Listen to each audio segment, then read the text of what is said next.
वटसावित्री पौर्णिमेनिमित्त खास उखाणा। येत होते जात होते खिडकी वाटे पाहत होते, खिडकी लागली कानाला खिडकीला 3 तारा, अडकेले घुंगर बारा पान खाते करा करा, घाम येतो दरा दरा। तिकडून आला व्यापारी, व्यापाराने दिली सुपारी, सुपारी देते वाण्याला, हंडा घेते पाण्याला।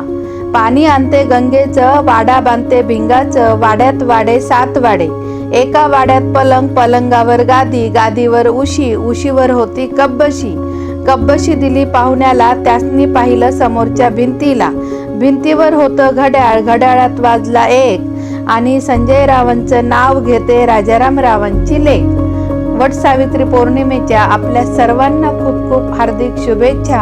आपणही हे सुंदर उखाणे अगदी पारंपरिक पद्धतीचे लिहून घ्या आणि आपणही अशाच सण वार लग्न समारंभ प्रसंगी म्हणायला हरकत नाही।